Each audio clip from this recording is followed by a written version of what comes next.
Take what you want, kid. Take the fucking whiskey and the ciggies. Aye, aye! Come on, lads, get the gear. Come on, everything. What are you fucking doing?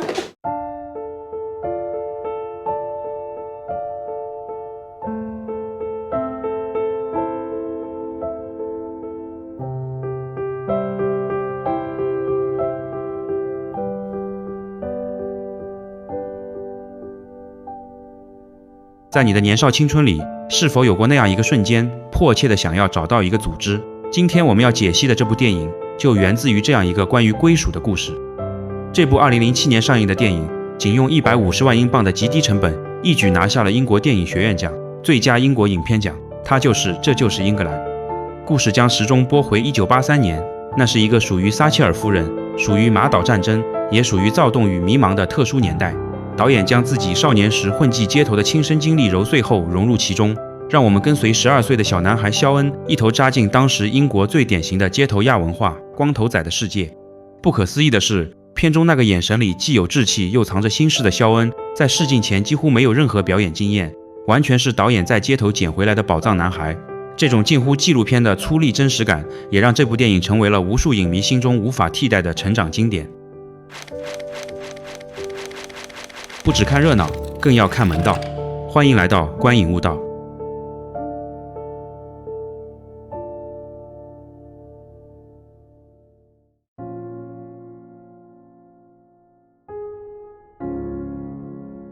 伴随 5446 Was My Number 的旋律，80年代英国社会的缩影缓缓展开。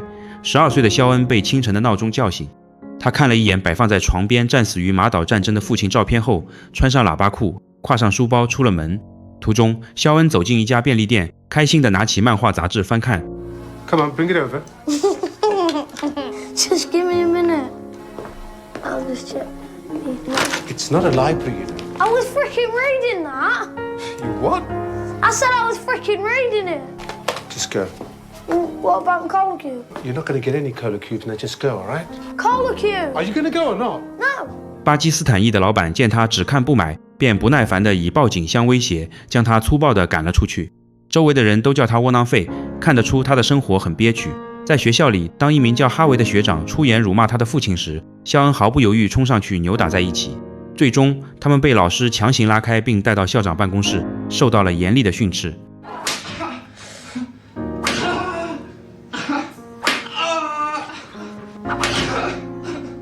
沮丧的肖恩回家路上经过一处桥洞，碰到几个光头党青年在抽烟扯皮。头领伍迪见肖恩情绪低落，主动招呼他坐下。当其他人嘲笑肖恩的喇叭裤时，只有伍迪真心安慰他。肖恩终于露出了久违的笑容。这时，小胖格吉特拿着啤酒走过来，发现肖恩占了他的位置，便开始仗势欺人，粗暴地想把肖恩赶走。Have you seen these? Calm down, will you just calm down? You need to learn when to chill out. What time I see now? Now fuck out this tunnel. What a freaking god, you're a pain in my ass. Bunch of bastard! John! You take it too far. I feel bad now. Fuck's sake. Well done. Yeah, well, you fucking bad, prick. 回到家后，肖恩愤怒地脱掉了外套。母亲见他情绪低落，脸上还挂了彩，便想询问发生了什么。饱受欺凌的肖恩甚至萌生了搬离这里的念头，但现实却是残酷的，他和母亲只能直面失去父亲与丈夫的伤痛，继续艰难的生活下去。孤独的身影贯穿了肖恩的日常，他独自骑车在街头游荡，一个人玩着弹弓，去海边默默扔石头。他的世界里没有朋友。直到有一天，肖恩正独自在家听着广播看书，格吉特背着一身装备来到他家楼下，用砸窗户的街头方式传话。伍迪他们邀请肖恩参加一场打猎游戏。短暂的迟疑后，渴望获得朋友的肖恩答应了。这群衣着怪异的年轻人来到一处废弃房屋，进行了一场酣畅淋漓的宣泄式打砸破坏活动。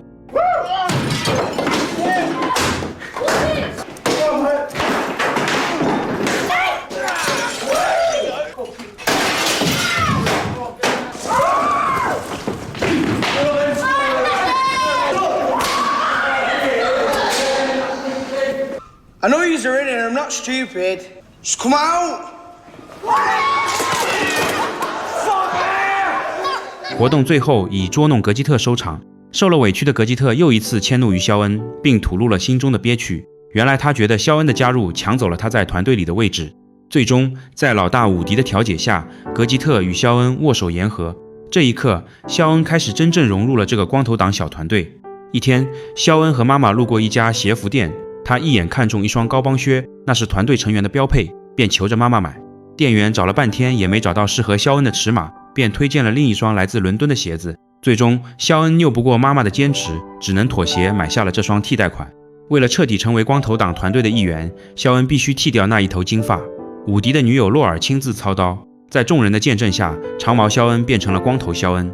期间，伍迪还故意逗他，板着脸说他没准备衬衫，接着便在肖恩失落的目光中掏出了衬衫作为礼物。换上全套行头的肖恩在这一刻脱胎换骨，他不再孤独，身边有了可以并肩压马路的朋友，甚至他还与团队中一位名叫威尔的女孩互生了好感。在外疯玩了一整天后，肖恩顶着新发型回到家，妈妈看到后惊讶地说不出话来。第二天，他气冲冲地带着肖恩杀到咖啡馆，质问洛尔凭什么擅自剃了儿子的头发。然而预料中的争吵并未发生，妈妈并没有责怪他们为肖恩做的改变，反而支持肖恩加入这个团队，因为他明白他们让肖恩不再孤单。夜晚的家庭派对上，伙伴们看出肖恩对沃尔有意思，怂恿他们去后花园单独约会。别看肖恩虽然只有12岁，但他那张能说会道的嘴和远超年龄的情商，一点也不像这个年纪的小孩。正当大家沉浸在微醺与音乐中时，突然一个壮汉挥着大刀闯入，所有人吓得魂飞魄散，一时间不知所措。结果又是一场恶作剧，原来是伍迪阔别已久的好哥们康伯出狱了，两人激动的拥抱亲吻。伍迪向大家隆重介绍了康伯，而刚才拿刀的壮汉则是康伯在狱中结识的哥们儿。接着伍迪向康伯介绍了自己的女友洛尔，从康伯打量洛尔的眼神中，一眼就能看出他们之间的关系并不一般。花园里，肖恩和威尔闲聊到一次跟随父亲在德国亲吻一个女孩的经历，很快铺垫就绪，他们两人亲吻了起来。肖恩的动作娴熟得像个40岁的男人，完事之后还受到了威尔的称赞。屋内，康伯向大家讲述着在狱中的风云经历，调侃着狱中的一位阿拉伯裔恶棍。半途中，肖恩和威尔办完正事回来，伍迪也正式向肖恩介绍了康伯。在康伯随后的讲述过程中，肤色种族歧视的内容让伍迪和洛尔有了些许的尴尬。他们看着米尔克，他是个有色人种，但是大家迫于压力又不敢多言。第二天，咖啡店里，大家聊起昨晚的尴尬，除了米尔克，其他人似乎都没觉得康伯的讲述有什么不妥。正说着，康伯和班卓推门而入，他走到伍迪面前，约他到门外单独聊聊，空气中弥漫着火药味。两人约定第二天一早聚会商量事情。次日，一伙人驾车来到康伯的住处，刚一见面，康伯便直接开喷，严厉指责了在场的每一个人，因为昨晚康伯当众羞辱了有色人种，而现场竟然没有一个人替米尔克出头。他逼问米尔克 And that's do you consider yourself English or Jamaican? English. 借此机会，康伯顺势提出了今天召集大家聚会的真正主题。他将民族种族主义赤裸裸地摆上了台面，把英国当地白人日益艰难的生活困境归结为外来有色人种的入侵。他还猛烈谴责当时的英国首相撒切尔夫人发动了马岛战争，让无数英国男人奔赴战场，失去了生命。 The Falklands? Fucking Falklands? What the fuck's the Falklands? Fucking innocent men, good fucking strong men, good soldiers, real people losing their lives, going over there thinking they're fighting for a fucking cause. And what are they fighting for? What are they fighting against? Fucking shepherds. Shepherds with fucking Shut rocks up, and little Falklands. rifles. 话音刚落，肖恩突然情绪失控暴起，挥拳殴打康伯。康伯一脸懵逼，完全不知缘由。原来肖恩的父亲就战死在那座岛上。康伯顺势煽动，成功把肖恩招到麾下。最后，康伯要求所有人做出选择。There's the line, boys. Now you're all quite welcome to just leave. And leave now and never come back, and that's it, the end of it. But if you want to stay, this is a proper fight. Now you all either cross that line and go your merry little way, or you stay where you are and you come with me. Choice is yours, boys. 伍迪率先起身，执意离开，并带走了洛尔、米尔克和克斯，而其他人则选择留下，跟随康伯。曾经形影不离的小团队出现了分裂。车上，肖恩内心忐忑不安，担心伍迪会对他产生看法。康伯很欣赏肖恩这样的性格，说两人性格很像，并答应会亲自去向伍迪解释清楚。肖恩吐露心声，表示自己非常憎恨马岛战争，不希望任何人提起。因为那场战争让他永远失去了最爱的父亲。康伯发自内心地表示感同身受，并向肖恩郑重承诺，他将成为肖恩内心最坚实的后盾。两人达成了男人间的约定。随后，留下的那伙人来到了一个集会地点，一群有着同样信仰的男人们正等待着一位西装笔挺的人物莱尼。他站在英格兰圣乔治十字旗前，煽动民族种族主义，台下掌声不断。最后，大家纷纷签字加入了这个反政府组织。离开时，肖恩顺走了一面圣乔治十字旗，这让康伯对他更加赞赏。但回去的路上，同行的普科动摇了，他觉得这些行为已经违法，并且开始质疑莱尼的宣讲是否真实可信。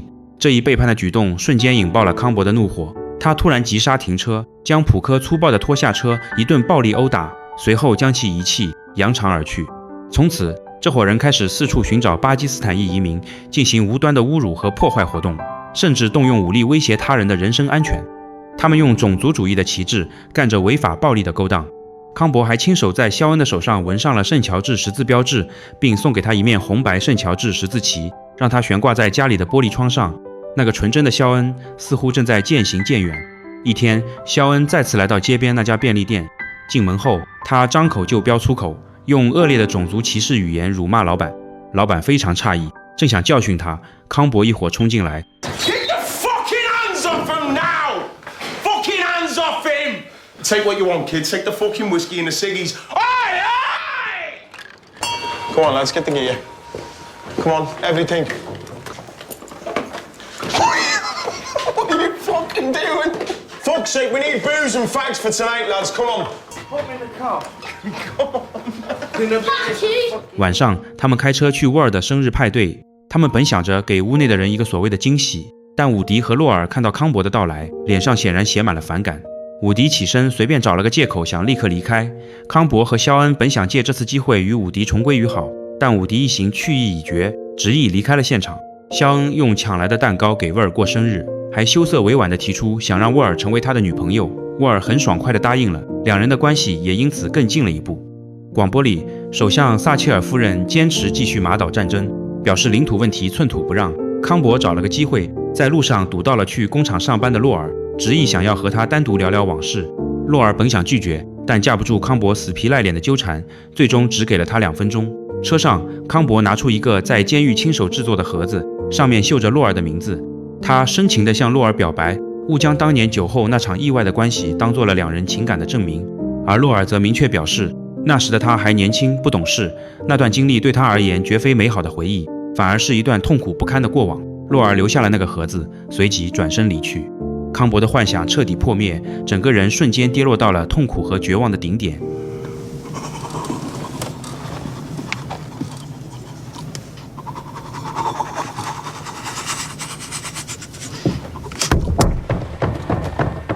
路上，康伯偶遇了米尔克和他的女友。此时的康伯满脸颓丧，便想找米尔克弄点烟来麻痹自己。米尔克只好先打发走女友，这让女友非常不爽。另一边，肖恩正和伙伴们在康伯家玩驴踢腿游戏。这时，康伯带着米尔克推门进来，大伙看到米尔克很惊讶，毕竟这和他们排斥外来裔的团队初衷完全相悖。但碍于康伯的威严，没人敢说什么。很快，屋里又回到了喝酒、抽烟、听歌的狂欢状态。小胖格基特因为不胜酒力，很快就醉得神志不清，被沃尔提前送回去，只留下其他5人在屋内继续放纵。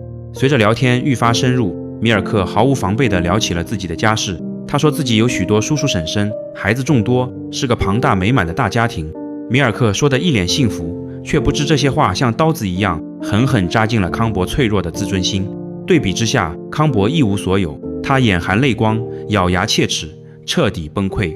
他突然对米尔克爆粗口，米尔克非但没反抗，反而微笑回应。康伯瞬间暴怒，一顿拳脚将米尔克打至昏迷。失控的康伯又攻击了在场的其他人，众人纷纷逃离，只有肖恩留了下来。发泄完后的康伯终于清醒过来，看着满身是血的米尔克，他和肖恩吓得抱头痛哭。最后，两人将昏迷的米尔克送往了医院。马岛战争接近尾声，数不清的生命战死在了那片战场，英国的民众也迎来了他们胜利的军队。经过这次事件，肖恩又回到了家中，他依然拿着父亲生前的照片，若有所思。妈妈来到他房间，看着照片，回忆着美好的过往。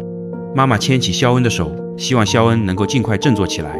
最后，肖恩独自一人带着那面英格兰红白圣乔治十字旗来到海边，亲手把它扔进了大西洋之中，让过往不好的一切随着这面旗一同沉入大海。影片结束。当影片的最后一幕，肖恩最终将那面象征着盲目信仰的圣乔治十字旗用力扔进冰冷的大海时，这部电影也完成了他最深刻的表达。导演似乎让我们看到，无论是1983年躁动的英国街头，还是我们当下的现实世界，那些被极端情绪裹挟，在网络上高喊口号，在群体中寻找虚假归属感的年轻人，其实都和当年的肖恩有着相似的迷茫。这就是英格兰给同样迷茫的我们一个提醒：不要让自己成为某种宏大叙事的牺牲品，也不要轻易被虚无的狂热所吞噬。国家、民族或是某种主义，都不应该成为我们宣泄戾气或寻找精神寄托的借口。我们大多数人很难凭一己之力去改变世界，但至少可以拒绝被仇恨控制，去完善真实的自己。毕竟，当我们剥去所有外在的标签与阵营，生而为人最需要的终究只是阳光、空气、水，以及一份不掺杂质的爱。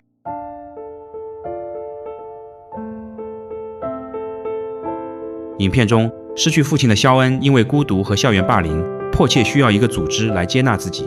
起初，伍迪带领的团体给了他兄弟般的温暖，但当极端分子康伯出现后，这种归属感迅速变质成了排外的仇恨与暴力。在现实生活中，无论是网络上的极端饭圈、激进的键盘侠群体，还是某种盲目的跟风热潮，本质上都是利用了人们内心的孤独与对归属感的渴望。当一个人缺乏独立的自我和清晰认知时，很容易被某种宏大口号或集体阵营裹挟。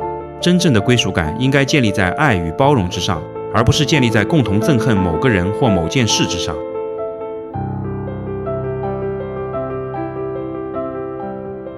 电影最震撼人心的一幕是肖恩在目睹了康伯毫无底线的暴力后，默默将那面象征极右翼信仰的圣乔治十字旗扔进了大海。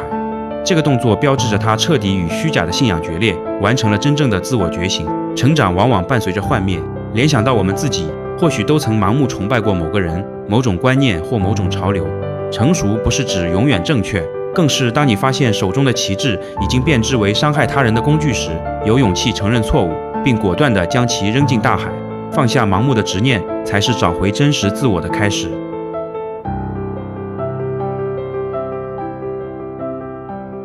影片的背景设定在撒切尔时代的英国，经济萧条、马岛战争让底层工人阶级充满了失落与创伤。肖恩和这群光头仔的命运其实是被那个动荡的时代所裹挟的。现实中的每个人都生活在特定的时代洪流中，面对大环境的起伏与不确定性，普通人很容易感到迷茫和无力。但正如肖恩最终的选择一样，无论时代如何灰暗，每个人都应该选择善良和保持清醒，不被时代的负面情绪吞噬，努力活出具体的、有温度的人生，就是对残酷现实最有力的反击。本期这就是英格兰解说完毕，欢迎点赞、评论、分享。你的一键订阅是我们剪片人最后一点理智的来源。我们下期再见。